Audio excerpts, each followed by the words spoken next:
सभी को बहुत बहुत नमस्कार। आज की ये जो प्रेस वार्ता है, ये एक बहुत ही महत्वपूर्ण मुद्दे पे की जा रही है। अभी थोड़े समय पहले एक चिट्ठी जो श्री परमवीर सिंह ने मुख्यमंत्री महाराष्ट्र उद्धव ठाकरे जी को लिखी है, उसमें कुछ ऐसे तथ्यात्मक बयान और आरोप लगाए हैं जिससे ज्यादा गंभीर कुछ भी नहीं हो सकता है।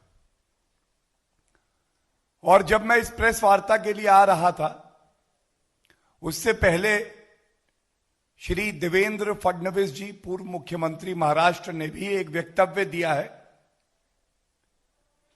और उसी को आगे बढ़ाते हुए बड़े संक्षिप्त में लेकिन बड़ी महत्वपूर्ण बात इस मंच से आपके समक्ष रखने जा रहे हैं।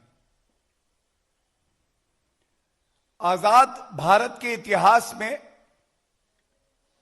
शायद ही ऐसा शर्मनाक पल आया होगा जब इतने गंभीर आरोप किसी सरकार पे लगे होंगे। हम सबने सुना है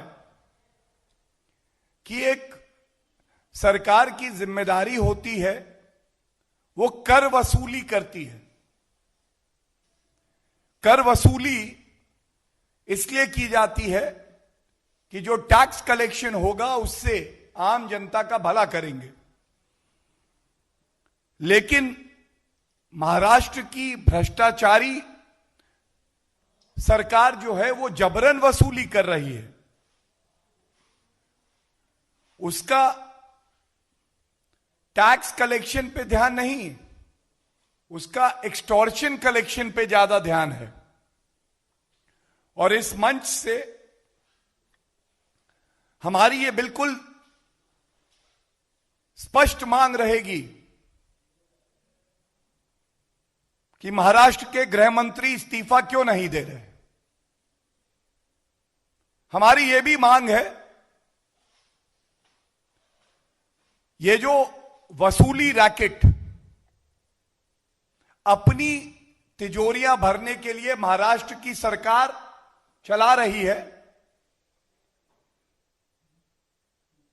उस सरकार के मुख्यमंत्री उद्धव ठाकरे जी की क्या जिम्मेदारी है? वो अभी तक कुछ बोले क्यों नहीं? इस भ्रष्टाचारी सरकार को एक मिनट भी बने रहने का कोई हक नहीं है। और जिस तरह के गंभीर आरोप लगाए गए हैं, तो यह कहना भी गलत नहीं होगा, एक एक मिनट इस सरकार का बना रहना लोकतंत्र का गला घोटने जैसा है। यह सरकार आज महाराष्ट्र की जनता के लिए और देश के लोकतंत्र के लिए एक खतरा बन चुकी है। यह खतरनाक सरकार है। कोविड वैक्सीन से ज्यादा खतरनाक यह एक्सटॉर्शन वायरस रैकेट है जो कि सरकार चला रही है। इसलिए हम मांग करते हैं,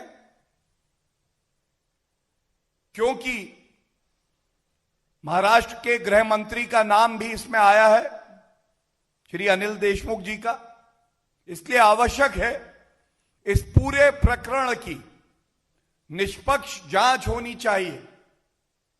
वो केंद्र की एजेंसी भी हो सकती है और ये कोर्ट मॉनिटर्ड भी हो सकती है। लेकिन एक सरकार द्वारा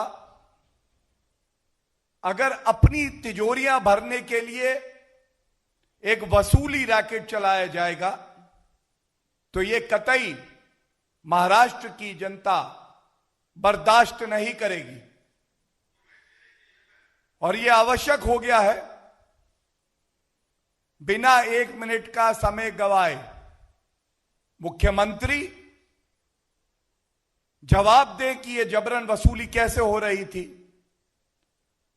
और गृह मंत्री महाराष्ट्र तुरंत इस्तीफा दें। यह हमारी मांग है। Now in English.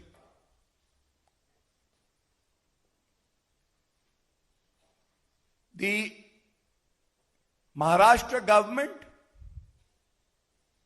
has put every citizen of Maharashtra and our country to shame. It is indeed very worrying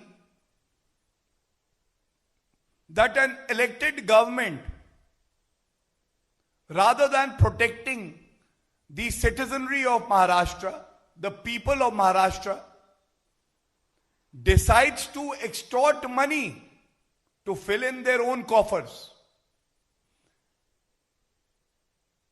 The charges that have been leveled by Parambir Singh, the former commissioner of Mumbai, become even more serious because the incumbent Home Minister of Maharashtra, Mr. Deshmukh,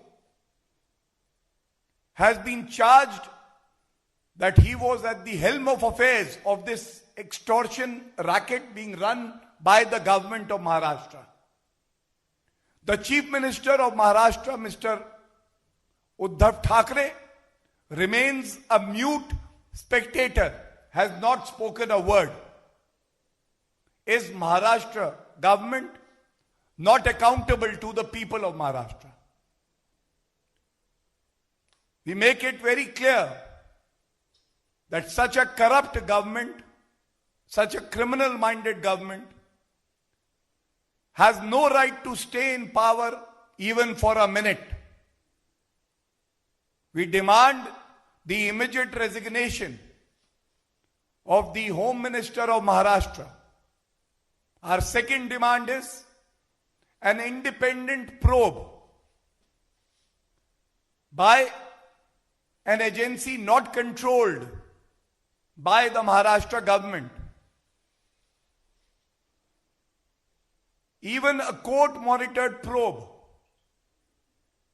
will ensure that the truth comes out and the guilty, even if they are ministers in the Maha Aghadi government, are punished and face the consequences of all the illegalities that they have committed. It would not be wrong to say that this is one of the darkest moments in our democracy, when a government that is supposed to, which is duty bound to, protect the people of Maharashtra, is indulging in a government sponsored, monitored and controlled extortion racket. And thus, we demand that the current government and the Chief Minister, Mr. Uddhav Thackeray, should come out for the sake of transparency, for the sake of the constitution under which he has taken oath, and should apprise everyone how under his nose this extortion racket was being conducted, and the Home Minister of Maharashtra should resign forthwith. Thank you very much.